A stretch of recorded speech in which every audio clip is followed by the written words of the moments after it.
Good morning, this is Wayne Bilal with another Smart Profit Maximizing Moment. Today we're going to talk about this, what I originally entitled this article, The 7 Traps to Avoid When Starting a Business, but I added, if you noticed, or running a business, because I'm dealing with companies that still make these mistakes all the time. All right? And my name is Wayne Bilal. Like I told you at the beginning, I'm a local CPA, founder of a CPA firm since 1991, actually. And I've been doing it a lot longer than that, back into the 70s when I was in college. I started actually. My firm specializes in 3 things for small businesses. One, we help do their tax return, help them in a way that they're compliant and avoids audits. And if they do happen to get an audit, we teach them beforehand how to survive that audit. All right. Second thing we do is more important in my mind. We help them pay less taxes. In the last 3 years alone, we've helped our clients save $4.3 million in taxes. That's money that they used for their retirement, for a vacation, to buy that new vehicle, to send their kids to college, to expand their business. Anything but giving it to Uncle Sam. And we do it all, like I said, legally. Third thing we do is also very, very important. We help our business owners grow their business, all right, to become much more profitable. That's why I created the Smart Profit Maximizing System, which is a system designed specifically to help our business owners jumpstart their business. Today, like I said, I'm going to talk about 7 traps that new business owners need to, when I'm dealing with new business owners, these are the 7 that I talk to them about. You need to avoid these. But to be quite honest about it, every time I start coaching, I'd say 2 or 3 of these at least are still being done by business owners that have been in business for a while. I've made the secret to success in many ways is perseverance, because you're going to make mistakes. The trick is not to make the same mistake. Like I've learned over the years, though, there's many varieties of the same mistake, so be careful. Which is one of the reasons why I should have had a coach from the very beginning. I have one now, should have had one before. You should have one too, so pay attention. I'm going to, at some point in the next 2, 3, 4 weeks, I'm going to offer a way for you to have us coach you. The problem with my business, helping small business owners, is I get to see businesses fail. Now, on the flip side, I get to see a lot of people succeed. So I get one heck of an education and have over the last 40 years, basically helping business owners. I've learned what works, what doesn't, all right, and what mistakes they make, all right. The businesses that fail, they're kind of, a statistic, and they go away, and people seldom think about them again, to be honest about it, except for the business owner who's, goes back and gets a job. Sometimes that's best. The more dangerous one is the business owner that just keeps struggling. They're, every payday is a struggle. They would make more if they just got a job, but they got bit by the entrepreneurial bug. So if you got bit, you might as well get the cure, which you might as well get the advantages. And that's making a huge profit. But here's the things that make the biggest mistakes as far as I'm concerned. Number one, opening a business in an industry you don't know. Even experienced business owners make this mistake. Can't tell you how many times I've had somebody who is really successful in one area that decided, I'm going to open a bar, or I'm going to open a restaurant because I always wanted to have one, or a coffee shop. They don't know anything about it. Of course they fail. I mean, one of the first things I ask them is, do you have somebody who's, grown up in that business, that started when they were in their teens or in their 20s and got 10, 15 years experience doing the day-to-day stuff that's required to be successful in running a business and getting customers to show up? If they say no, I usually tell them the same thing. Take $250,000, take $100,000, go to Vegas, have fun for a weekend, whatever. At least you'll have something to remember, and come back home. You'll have saved yourself about $150,000, because the average that I see lost in these kind of things, and I use a restaurant and a bar, but it's pretty much any endeavor that you go into that you don't have a background in. When you get into it, you're going to spend about $250,000 learning.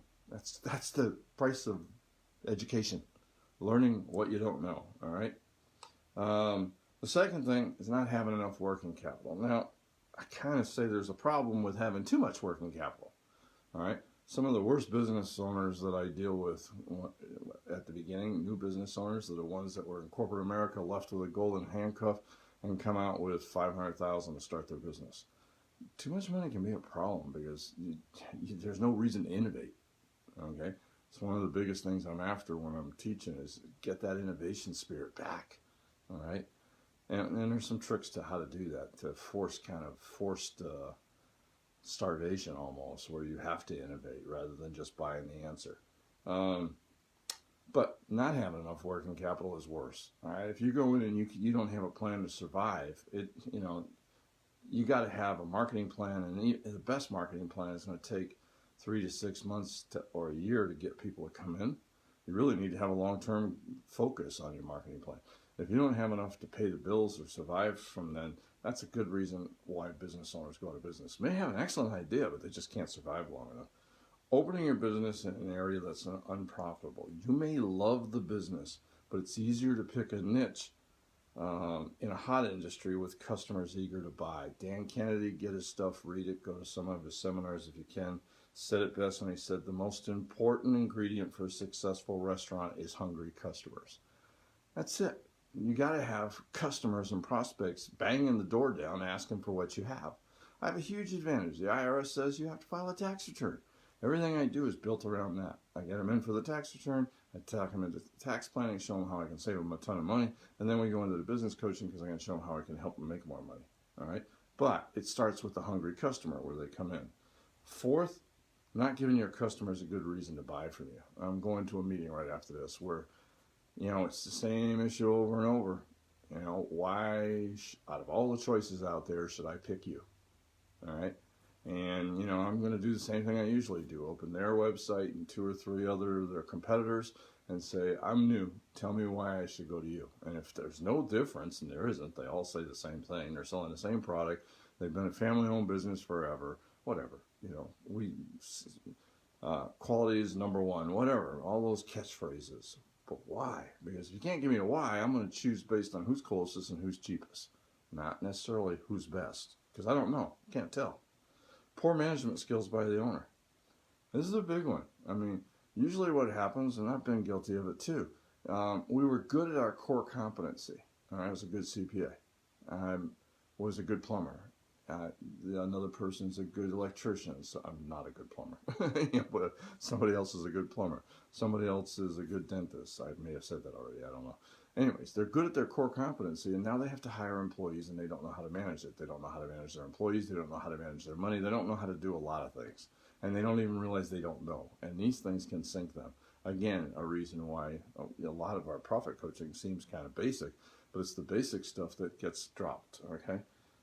6th thing, small business owners make a mistake, especially startups, but I've seen this in almost every business owner I start dealing with and coaching.